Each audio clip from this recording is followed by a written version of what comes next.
Assalamualaikum warahmatullahi wabarakatuh.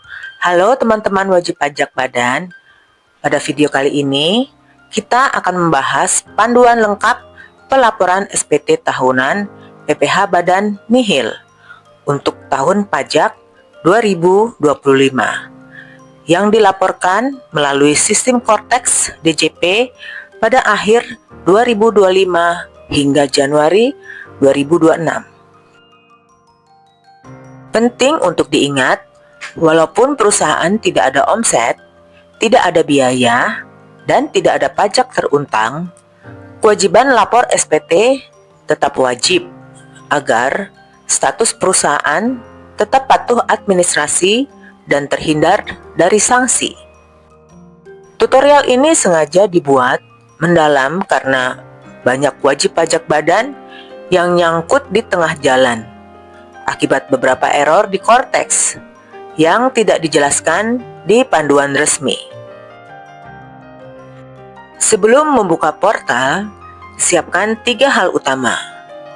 Yang pertama, akses login Cortex, yaitu NPWP, password, dan OTP. Yang kedua, laporan keuangan nihil dalam bentuk PDF, neraca, dan laba rugi senilai 0. Yang ketiga, surat pernyataan tidak diaudit PDF yang ditandatangani oleh direktur walaupun perusahaan Anda tidak wajib audit. Dokumen ini wajib disiapkan karena Cortex seringkali tetap meminta dokumen audit secara sistem. Silakan masukkan ID pengguna atau NPWP, kemudian kata sandi, dan isi kode CAPTCHA sesuai yang tampil di layar. Setelah login, jika muncul impersonating user, itu berarti Anda login sebagai admin atau kuasa WP.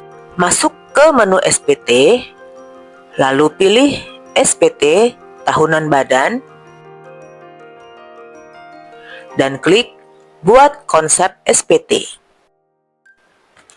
Pilih jenis pajak PPh Badan, tahun pajak 2025 dengan status SPT normal. Ingat, tahun pajak 2025 bisa dilaporkan di awal 2026. Ini sudah sangat benar. Nah, setelah kita berada di menu SPT tahunan badan, perhatikan di daftar SPT untuk mengedit atau melanjutkan pengisian SPT, klik ikon pensil di baris PPh Badan, SPT PPh Badan Rupiah. Ikon pensil ini menandakan SPT masih dalam status konsep dan belum disampaikan ke DJP. Jadi, datanya masih bisa diedit. Setelah diklik, sistem akan membawa kita masuk ke form SPT tahunan badan untuk melanjutkan pengisian atau melakukan perbaikan sebelum dikirim. Setelah klik ikon pensil, kita akan masuk ke halaman form SPT tahunan pajak penghasilan wajib pajak badan. Di tahap ini, kita mulai dari bagian induk SPT. Pastikan tahun pajak sudah benar, status SPT normal atau pembetulan sesuai kebutuhan, serta periode pembukuan Januari sampai Desember. Untuk identitas wajib pajak, data akan terisi otomatis. Kita cukup cek sekilas, lalu lanjut ke bagian pertanyaan dan lampiran di tab berikutnya. Oh ya, hampir terlewat di mana di bagian ini, pilih metode pembukuan, style sel akrual, atau kas, gunakan metode yang memang dipakai perusahaan. Di sini kita pilih style sel akrual. Lalu, untuk sektor usaha yang dipilih, saya pilih jasa. Pemilihan sektor usaha bersifat administratif dan tidak memengaruhi status nihil SPT. Kemudian, cek identitas yang muncul otomatis pada bagian pertanyaan ya atau tidak. Karena kondisi perusahaan nihil, umumnya teman-teman cukup menjawab tidak untuk semua poin seperti sisa lebih, dividen luar negeri, atau PPh final. Sekarang kita ke bagian krusial untuk mengunggah dokumen. Unggah laporan keuangan nihil Anda di menu lampiran.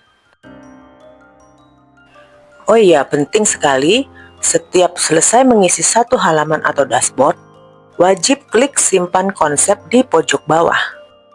Jangan langsung pindah halaman tanpa simpan, karena sistem Cortex sering timeout atau glitch, yang bisa membuat data Anda hilang dan harus mengulang dari awal. Selanjutnya, kita bisa berpindah ke tab L1. Di tab ini berisi informasi terkait peredaran usaha dan biaya usaha. Karena kondisi perusahaan nihil, kita tidak perlu mengisi detail satu persatu dengan angka 0. Tip praktisnya, teman-teman tidak perlu capek mengisi ratusan angka 0 satu-satu pada detail akun. Robot Cortex membaca total, bukan detail per akun. Jadi, pastikan saja bagian jumlah beban usaha, laba rugi usaha, dan laba rugi sebelum pajak bernilai 0. Kolom detail lainnya, seperti gaji atau beban operasional, boleh teman-teman kosongin. Sama seperti laba rugi, kalian tidak perlu mengisi kas, piutang, atau modal satu-satu jika memang 0.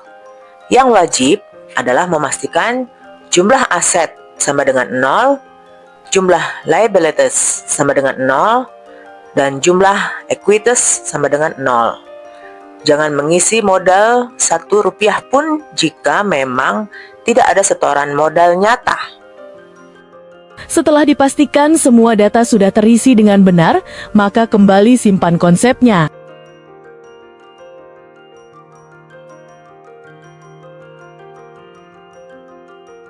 Selanjutnya kita masuk ke tab L2. L2 merupakan lampiran penyesuaian fiskal, yaitu perbedaan antara laporan keuangan komersial dan perhitungan pajak. Di bagian ini dapat muncul penyesuaian fiskal positif maupun negatif. Misalnya karena biaya yang tidak dapat dikurangkan, penghasilan yang bukan objek pajak, atau perbedaan penyusutan secara fiskal. Jika tidak ada koreksi fiskal, bagian ini bisa dibiarkan kosong.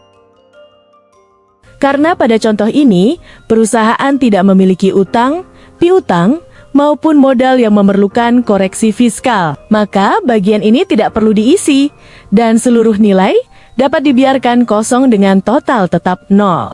Setelah itu, kembali kita simpan konsep.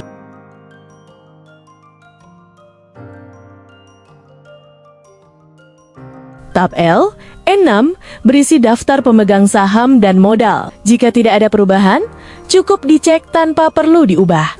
L11, B berisi angsuran PPh pasal ke-25. Jika perusahaan nihil, bagian ini otomatis 0 dan tidak perlu diisi. Sekarang kita balik lagi ke induk. Setelah semua dirasa sudah kita isi, lalu kita conteng kotak kecil serta isi jabatan direktur. Mari kita simpan konsep, serta bayar dan lapor, apakah sukses atau tidak. Seperti terlihat, ternyata ada kolom yang belum kita isi. Maka, kita isi saja yang nomor 1. Lalu, kita klik simpan konsep, serta bayar, dan lapor lagi. Tapi ternyata, Sering terjadi error di mana sistem meminta laporan keuangan audit. Padahal, Anda sudah memilih tidak diaudit.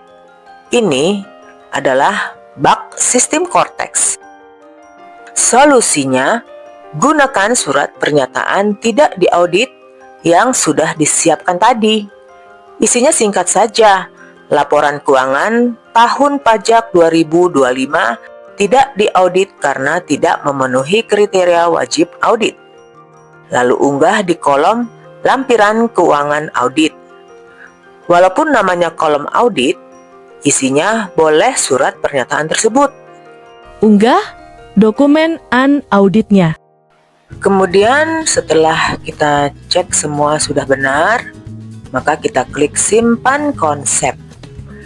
Tips tambahan sebaiknya logout atau login ulang untuk melakukan refresh sistem. Klik bayar dan lapor, pastikan statusnya nihil. Masukkan kode verifikasi dan kirim.